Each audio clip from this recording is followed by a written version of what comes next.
मोदी जी ने वॉर रुकवा दी पापा। पापा ने वॉर रुकवा दी पापा। ऑपोजिशन को रोकने के लिए जेल में डालना पड़ रहा है, लेकिन वॉर रुकवा दी पापा। Wake up to reality. And is there any understanding of what country could be a mediator if the further negotiations occur? India, I maintain I'm in contact with my partners, and I have no doubt that the leaders of these countries, and we have the relations of trust and confidence with one another, will be really interested and provide a helping hand. अरे लेकिन समझदार होगे तो एक शब्द नहीं बोलोगे तुम। नहीं है ना समझदार, इसीलिए तो कब से बोलने जा रहे हो। जेठालाल तुम भी चुप रहो यार, तुम तो समझदार हो ना। चलो दोनों हाथ मिलाओ। अरे भाई अपने दोनों हाथ मिलाओ, नहीं आपस में हाथ मिलाओ भाई। Ma, I was gone for just 6 weeks and he's like a new dog. See the difference? I switched to Pedigree. In just 6 weeks, see the visible difference in your dog. कुछ काम से है? हाँ भाई वो कुछ 2-4 हज़ार रुपए की जरूरत थी अपने। 2 या 4? 4। कब तक वापस लौटेगा? यूं ही यही 4-5 दिन में। 4 या 5। इसको 4,000 दे रहे? हाँ भाई।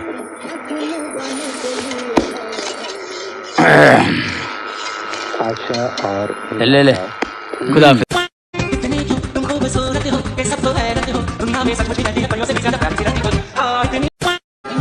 मुझे पॉलिटिक्स का इतना नॉलेज नहीं है, सच्चाई बता रही हूँ। कभी इतना उसमें डीप में गई नहीं हूँ। आप खेलों की पूछोगे तो मैं बता सकती हूँ।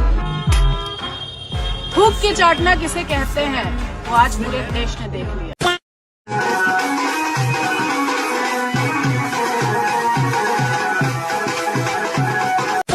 मैं बहुत प्राउड फील कर रही हूँ कि मैं एक ऐसी पार्टी में, एक ऐसी विचारधारा में हूँ जो महिलाओं के साथ हो रहा अन्याय और उनके साथ बुरे बर्ताव के खिलाफ खड़ी है।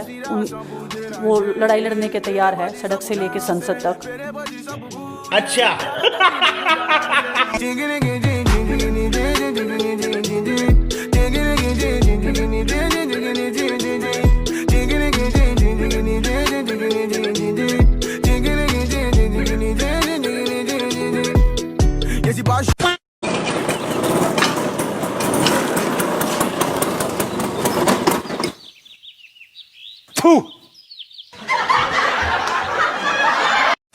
कन्हैयालाल की नृशंस हत्या को 2 वर्ष से अधिक हो चुके हैं।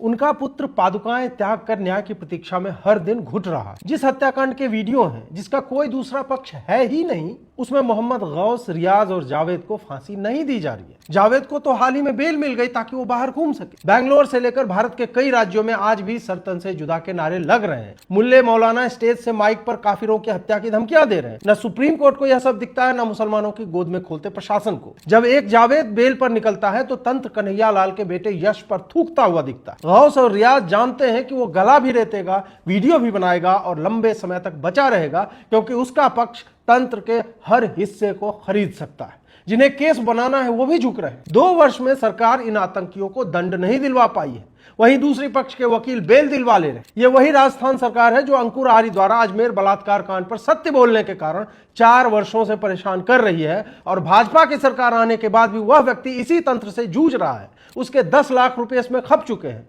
हम और आप इस आशा में हैं कि हिंदुओं के लिए कुछ परिवर्तन आएगा। परिवर्तन यही है कि सरकार और तंत्र कॉम्प्रोमाइज्ड है।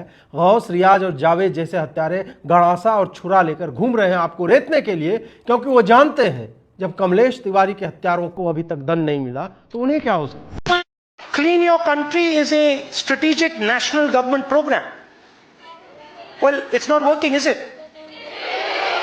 I don't see it working. You see it working? Okay. I don't see Swachh Bharat working very well. Wake up to reality.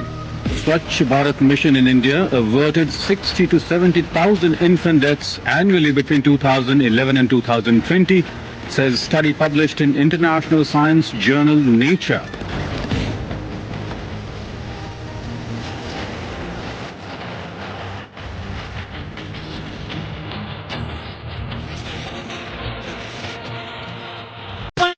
जो फार्मर्स प्रोटेस्ट हुए, वहाँ पे लाशें लटकी थी, वहाँ पे रेप हो रहे थे।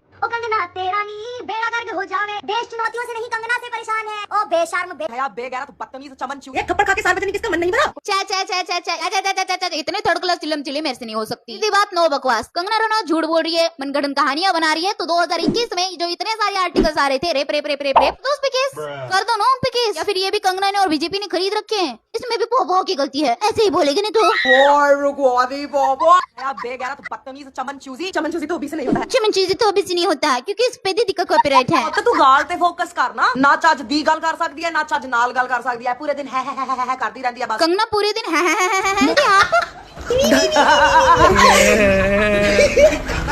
बस कर। देखिए खबरदार, ये जो आप आपत्तिजनक बातें कह रहे हैं ना मेरे बारे में, देखिए मेरा तो इतना लाइफ खराब हो गया है। के हितकारी बिल जो वापस लिए गए थे। क्या नाम है आपका? कंगना। और आप क्या करती हैं? तो मैं बकवास करती हूँ। तेरी शर्म लाज बेच के तू भाजपा की टिकट ले ली। तेरी सीरत रब ने तेनू चंगी दिखती नहीं, तू सूरत वॉल पुट्टी लाला के सवार दिया। कंगना की सूरत दीदी सुबह दोपहर और शाम को एक बार अपनी शक्ल देख लिया करो, ये बीमारी ठीक हो जाएगी। और रही वॉल पुट्टी की बात, वॉल पुट्टी भी अच्छी दीवार पे ही जचती है, गोबर पे नहीं। ये इतनी जहरीली औरत है भाई साहब की, सांप अगर इसको डसले तो अपने पॉइजन से एक्स रिफिल कर सकता है। ऋतिक भाई तो थोड़ा और बुरा कर सकता है इसके साथ। ओ भाजपा वालों, आज थोड़ी पॉपो दी भतीजी जड़े नशे कर रही है, बंद कराओ, बहुत बात हो गए ने। अच्छा शुरू हो गए भाई, बस हो गया भाई मेरे इससे। 2 मिनट और सुन ले तो कान से खून निकल जाएगा। टाइम नहीं है मेरे पास दीदी, कंटिन्यू। जय श्री राम। मुसलमान शब्द हटा दो भाजपा की राजनीति से, इनके पास क्या बचता है? भोज्यम। और दीदी भैया के वीडियो से मोगली शब्द हटा दो तो क्या बचता है? भोज्यम। दोस्तों याद रखना, ये हमें हिंदू मुसलमान पे इसलिए लड़ा रहा है ताकि कोई इससे विकास, अच्छे दिन, महंगाई, बेरोजगारी, भुखमरी, इन सब पे कोई इस आदमी से सवाल ना कर ले। हाँ, हिंदू मुसलमान में लड़ाई करवा रहा है, इसलिए राम मंदिर बनाने के बाद अयोध्या में 5 एकड़ जमीन मस्जिद के लिए दी। वैसे कम्युनल राइट सबसे ज्यादा 2014 से पहले ही हुए हैं, जिसमें सबसे ज्यादा हिंदुओं ने ही भुगता है, लेकिन आपको क्या फर्क पड़ता है? और प्रॉब्लम मुसलमानों से नहीं है, आप जैसों की सोच से है दीदी भैया, कि अगर मुसलमानों के साथ गलत हो तो वो गलत, लेकिन अगर हिंदुओं के साथ गलत हो तो अगर हिंदुओं को मारा जाए तो कन्हैया लाल के हथियारों को बेल मिल जाए तो वक्फ बोर्ड ठीक है, लेकिन हिंदू प्रूफ दिखाकर अपना मंदिर वापस मांगे तो। प्रॉब्लम यह है कि आप जैसों के हिसाब से हिंदू कभी बेचारा हो ही नहीं सकता। आप लोग पैसे खाकर अपना एजेंडा चलाते हो और बेशर्मों की तरह वेट करते हो कि कब इंडिया का बांग्लादेश हो जाए। बताइए ना, मेरा रिश्ता था 1995 से, तो बीच में कभी 2 बार इधर उधर हुआ, वो गलती हुई, और अब कभी इधर उधर नहीं होगा। अरे अभी से चल, देख आराम से देख, आराम से देख। राम राम। ग्राम दर्शन में आपका स्वागत है। एक और IC 814 रिलीज होगी और प्रोपेगेंडा कर रही है, दूसरी ओर कंगना की इमरजेंसी, वाकई इमरजेंसी लगी। कंगना सोच रही है कि इंदिरा गांधी को डिक्टेटरशिप दिखा के लोगन ने डिक्टेटर को असली मतलब बता दूंगी, पर हो सके मोदी सरकार ही ना चाहती हो कि असली डिक्टेटरशिप लोगन ने पता चले। कहीं पता चलते ही लोग मोदी तक कहें ऐसा बन जा, इतना डिक्टेटर होना चाहिए। अभी भी कहते रहे कहा 2 कौड़ी को डिक्टेटर है भैया। राहुल गांधी अमित शाह के छोरा जैसा पे तंज कस रहो, बोलो वह ने कभी बैट भी ना उठाया और ICC को चीफ बन गो। हाँ भैया सही बात है, राजीव गांधी तो बचपन से ही हॉकी लेके डोले करे हो, वह ने तो 25-30 लाख गोल कर दिए, जब जाके वाके नाम पे खेल रत्न को अवार्ड रखो। शरद पवार ने अपने कैरियर में 5000 विकेट ली, 15-20 मुरलीधरन रोज खावे हो, यही मारी तो BCCI को चीफ बनो। और राजीव शुक्ला, वह ने 2500 सेंचुरी बनाई अपने कैरियर में, डॉन ब्रेडमैन ने तो कोचिंग दे के आए हो, BCCI को चीफ यही मारी तो बनो। भैया तू कमी बोले कर, तुम्हें इतनी अकल है कि काई को टूटो हाथ उठाऊं कि ना उठाऊं। हिमाचल प्रदेश की कांग्रेस की सरकार ने हिमाचल फ्री भी बांटने में बर्बाद कर दिया। अब कह रहे हैं भांग की खेती करके पैसा कमाएंगे जब लोगों ने सैलरी देंगे। हिमाचल को तो घनो ही खटाखट कर दिया भैया इनने, या तो पहले कर्नाटक को खटाखट भट्टा बैठो, अब हिमाचल को बैठ गो। ये सोच रहे मेरे दिमाग खराब कर दें, ऐसी खबर ने दिखा। भारत की आन बान और शान, भारत की वो बेटी जिसने कुश्ती में वर्ल्ड नंबर 1 जापानीज खिलाड़ी को हरा दिया था, विनेश फोगाट, और उनके साथ बजरंग पुनिया, दोनों कांग्रेस में शामिल हो गए हैं। जी हां, अब पापा की छोटी छोटी परियों के बाद पापा की ये 2 बड़ी बड़ी परियां, प्यारी प्यारी परियां उतर गई हैं। साइना नेहवाल, कंगना रनावत, उनकी भी बात मैं आपको सुनाऊंगा। उदय भान जी से स्वागत में शामिल क्योंकि हमको जो बोलना था, आरोप लगा था, तब हमने बोल दिया था ये षड्यंत्र कांग्रेस का है, ये षड्यंत्र दीपेंद्र हुड्डा का है, ये षड्यंत्र भूपेंद्र हुड्डा का है। उदयभान जी से कि वो उनका स्वागत करके उन्हें पार्टी मैंने बोल दिया था, आज देश बोलना, अब हमको बोलने की क्या जरूरत है, अब तो देश बोलना।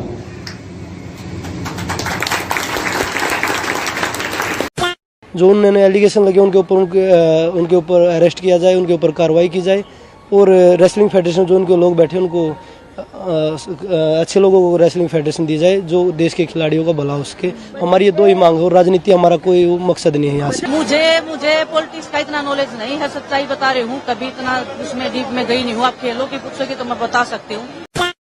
मैं ब्रह्मा विष्णु और महेश को कभी ईश्वर नहीं मानूंगा, और ना ही उनकी पूजा करूंगा। मैं राम और कृष्ण को ईश्वर नहीं मानूंगा, और ना ही उनकी कभी पूजा करूंगा।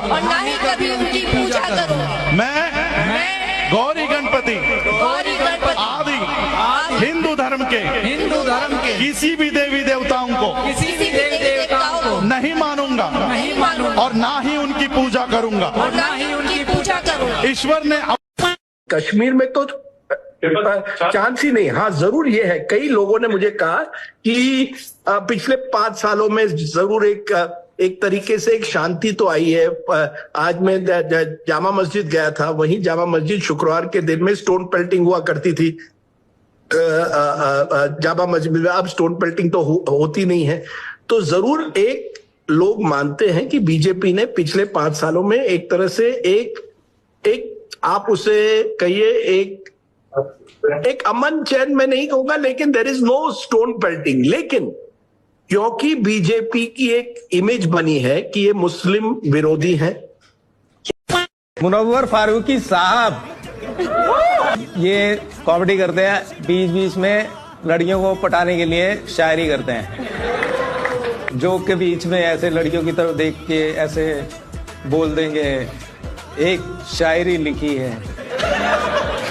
पहली बात तो ये है कि एक शायरी नहीं होती, एक शेर होता है। एक शेर होता है, एक बीवी होती है।